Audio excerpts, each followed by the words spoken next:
Oke, assalamualaikum warahmatullahi wabarakatuh. Selamat pagi, siang, atau malam ya, Bapak atau Ibu dosen tutor mata kuliah pemrograman berbasis web. Saya Muhammad Nurkolis dengan NIM 05070901 dari PBJJ Banjarmasin. Pada kesempatan kali ini saya akan mempresentasikan hasil pengerjaan tugas 3 atau tugas praktik ya, yaitu mengenai refaktorisasi dan pengembangan antarmuka aplikasi Sita UT menggunakan framework Vue.js. Oke.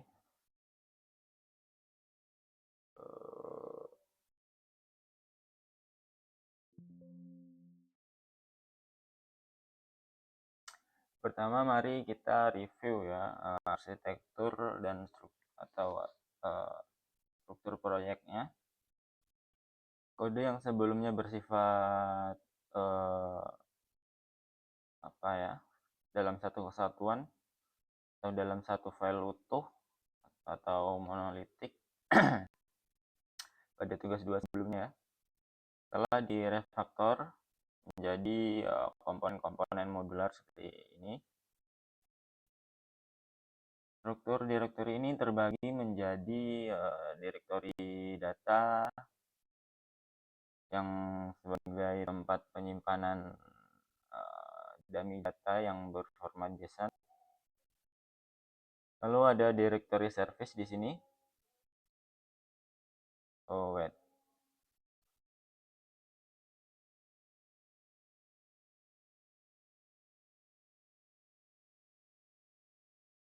Oke.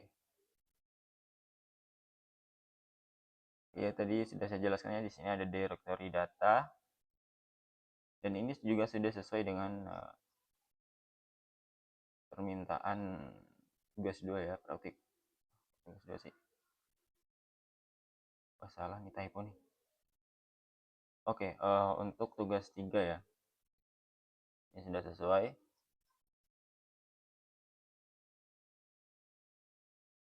Ini ada directory service untuk menangani fetch API.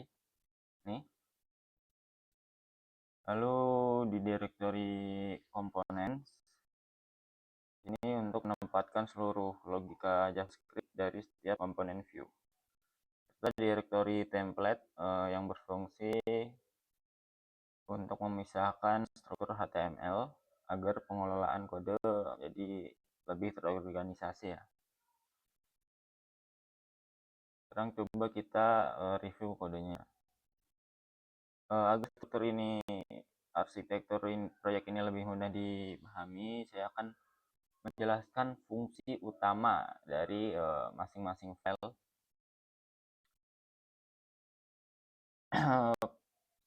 dengan secara singkat saja ya. Oke, mau kita bisa mulai dari service API ya. Ini adalah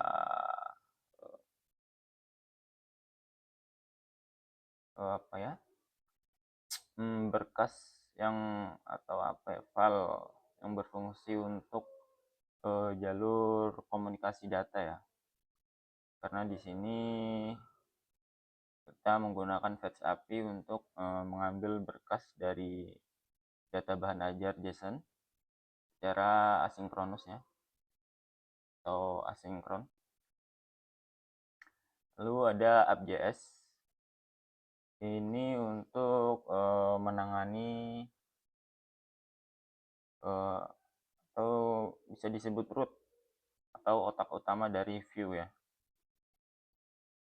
Ini untuk menyimpan state global aplikasi, menerima data API, serta mendaftarkan Vue filter secara global untuk memformat angka jadi rupiah dan menambahkan satuan kuantitas barang ya. Lalu yang ketiga mungkin kita bisa masuk BA stock table JS ya. Oke.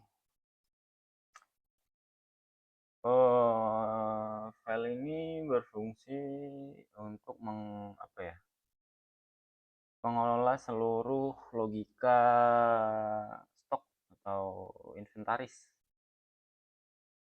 Di dalamnya saya ini menerapkan computed properties untuk menangani penyaringan filter ya, atau filter bertingkat dan pengurusan data tanpa membebani memori.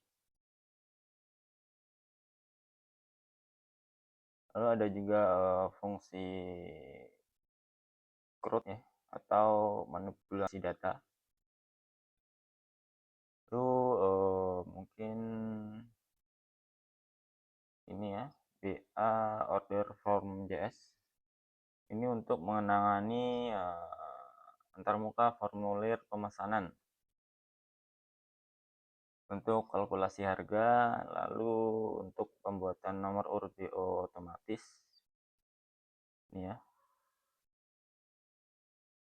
Lalu ada BA DO tracking.js yang bertugas untuk menangani logika pencarian riwayat pengirimannya. Di sini saya menerapkan Wedgers untuk memantau kolom pencarian. Jadi layar otomatis bersih apabila pengguna atau usernya menghapus keyword atau kata kunci. Gitu.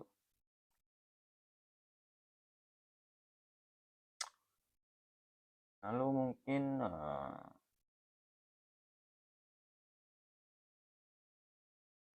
ada sini ada BA app model JS dan status batch.js.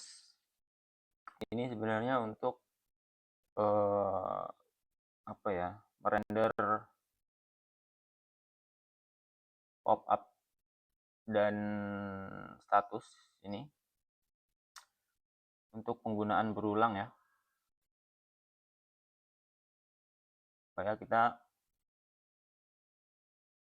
tidak menulis kode secara berulang-ulang sehingga bisa reusable gitu. Indeks HTML-nya.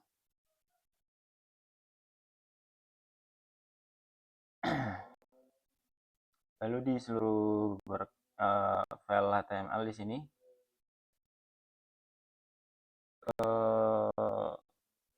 ini untuk apa ya?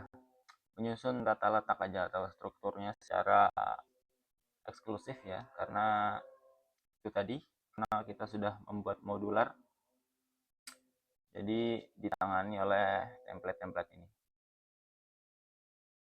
Dan di sini terdapat apa namanya, fungsi-fungsi if, lalu ada mana ya, kita cari dulu.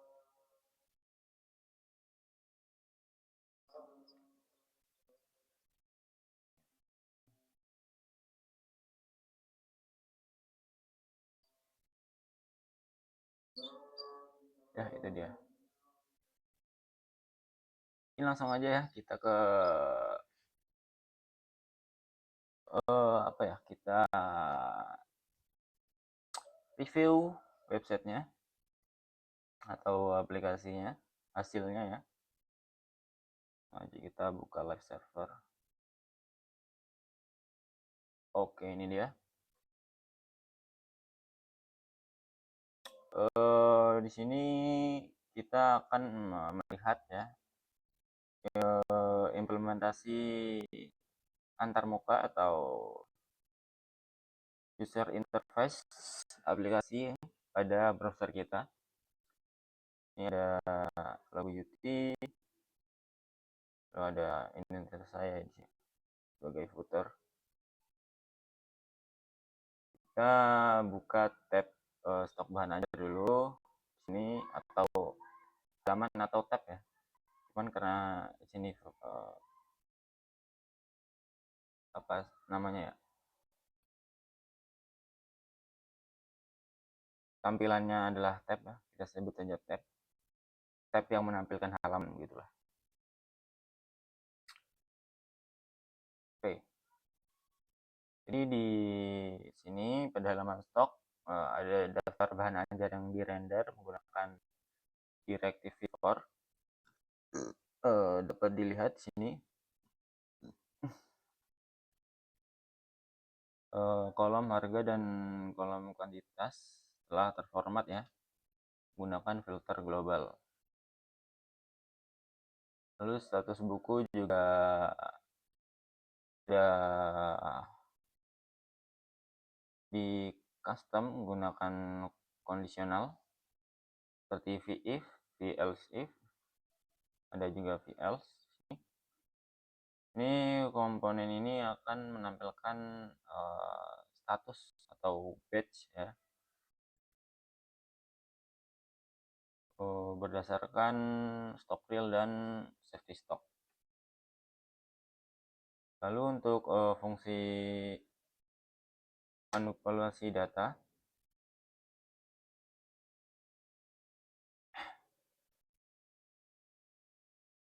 untuk fungsi manipulasi data saya akan coba tambah stok baru ya. Ini misal kita isi, oh ya, ini di generate gunakan up model ya.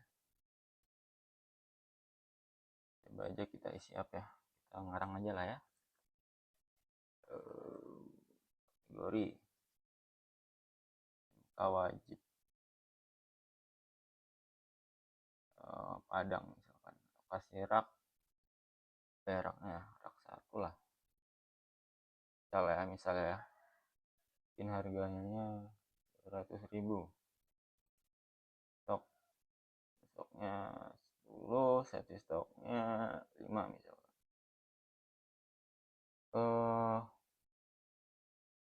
Barang bagus misalkan. Oke, simpan data baru. Oke, maka di sini akan nambah ya di sini. Bisa juga kita edit di sini. Oke.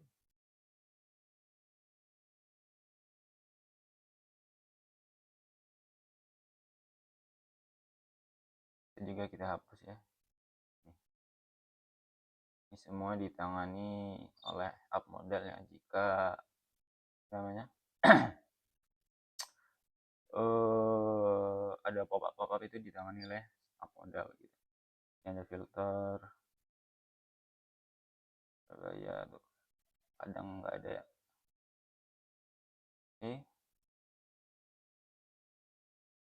ini misal ini filter ya. Oke, berfungsi sebagaimana mestinya. Kita lanjut ke tab baru ya. Oke, di sini nomor PO udah terisi otomatis ya.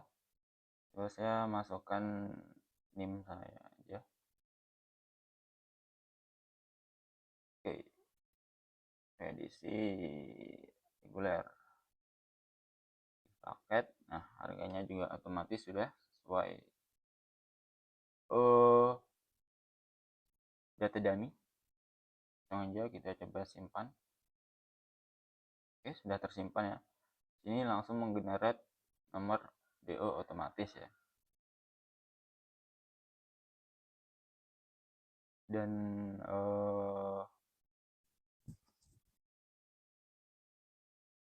apa namanya? Ketika kita sudah menyimpan, maka sistem akan melakukan validasi, menformat tanggal dan mencatat pesanan ini ke dalam set utama begitu. Langsung aja kita ke apa ini namanya? Tracking DO. Ini saya coba akan masukkan nomor DO yang tadi 001 ya.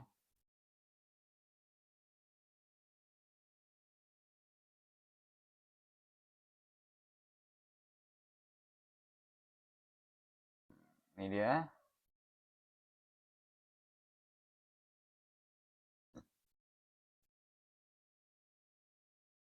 ditekan tombol acak, maka akan menampilkan data yang baru saja kita inputkan tadi ya, sesuai nomor PO. Lalu ada juga fitur penambahan status perjalanan. Ini menggunakan fungsi waktu lokal ya. Jadi ketika saya menambahkan keterangan, maka riwayatnya tercatat secara akurat ya, tanpa duplikasi. Coba kita update paket telah diambil, serahkan ke kurir.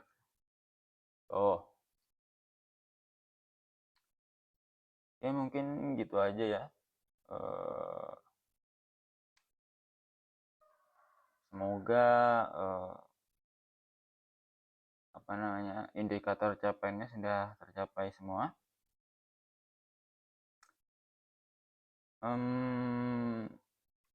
Demikian presentasi dari saya. Mohon maaf bila ada kekurangan dalam penyampaian materi. Terima kasih atas perhatiannya. Assalamualaikum warahmatullahi wabarakatuh.